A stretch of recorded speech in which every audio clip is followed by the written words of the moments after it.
Hi, I'm Ellen from the Chili Dog. I was recently teaching at a knitting retreat, and Lisa, one of the participants, asked if it's possible to do the Russian join with cotton or cotton blend yarns that easily become untwisted or unplied. A perfect question for an episode of Ask the Chili Dog. The Russian join is a neat, knotless way to connect two pieces of yarn so you don't have any yarn tails to weave in at the end of your project. The basic idea of the Russian join is to overlap two pieces of yarn and then weave in the tails of each back into itself to create a connection. If you're completely new to this concept, I'll include a link to my basic Russian join video tutorial in the video description below. There are two tricks that can help make your Russian join almost invisible when you are working with protein fibers like wool. The first trick is to break the ends of the yarns you're joining instead of cutting them. Breaking the yarn creates a tapered end that is less likely to pop out of the side of the join than this blunt cut end. The second trick is to pull the yarn tail back through the center of the yarn plies so that it's concealed and held securely inside the twist of the yarn.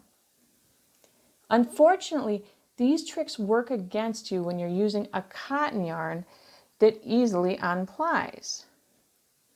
First of all, the cotton is generally going to be too strong to break. And when you cut the end, or if you fray it and then fray it slightly, then break it, the end quickly begins to untwist or unply. And if the yarn is untwisted, there's no way to pull the tail back through the center of the plies to conceal it. But fear not, I have a couple tips that can help you be successful with a Russian join on your cotton yarn. All you're going to need is a sharp yarn needle, maybe a needle threader, a pair of scissors, and a little bit of practice. Let's get started. Here are the two yarns that I want to join, and you want to make sure that you have plenty of length to work with because you're not going to start your join super close to the end of the tail. Instead, you're going to start it in just a little bit further. So first let's thread our yarn onto our needle.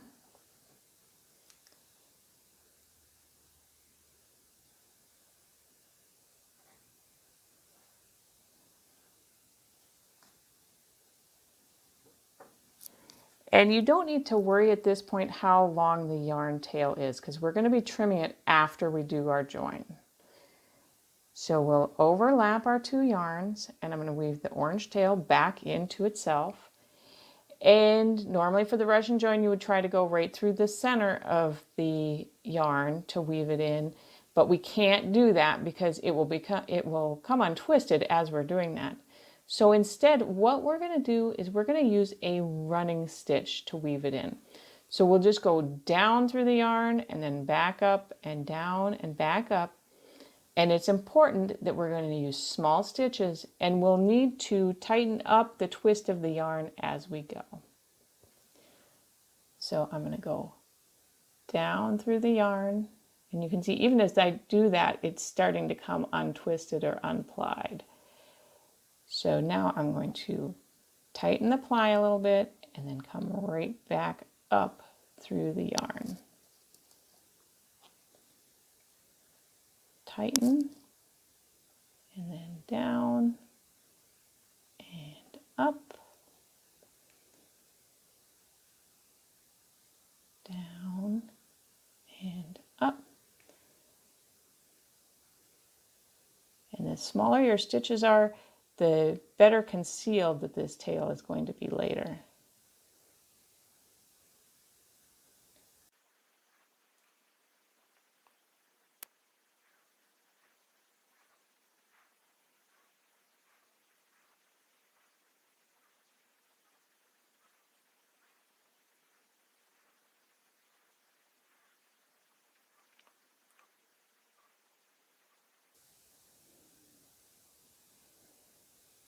You want to make sure that your running stitch is down a little bit longer length of yarn than how long you think your yarn tail is going to be.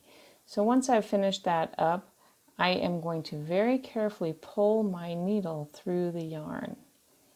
It might take a little finesse, especially if you're using a thicker yarn like this.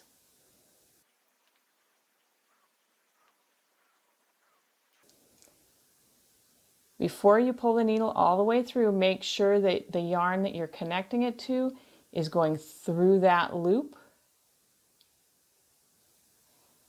And then finish pulling the needle and the yarn tail all the way through.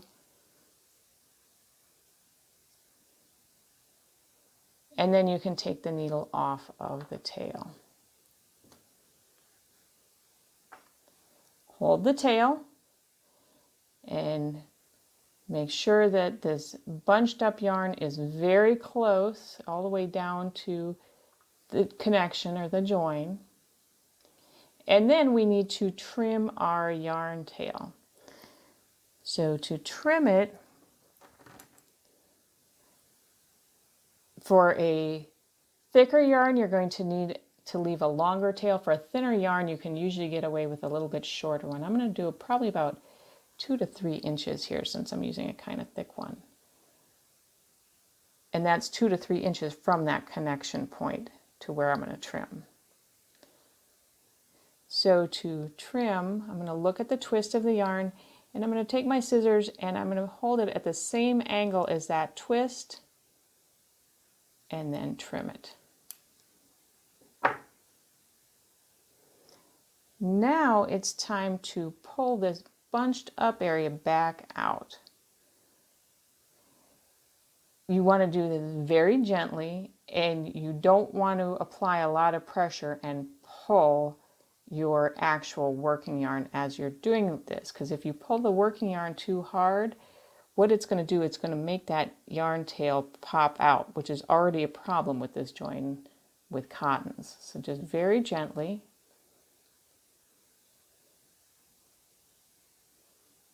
Work out that bunched up area.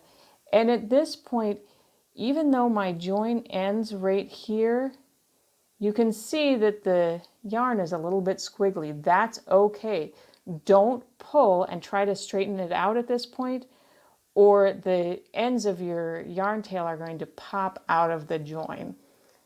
This weirdness and this squiggly yarn will work itself out as you start knitting or crocheting. Now you would do the same thing with the other side.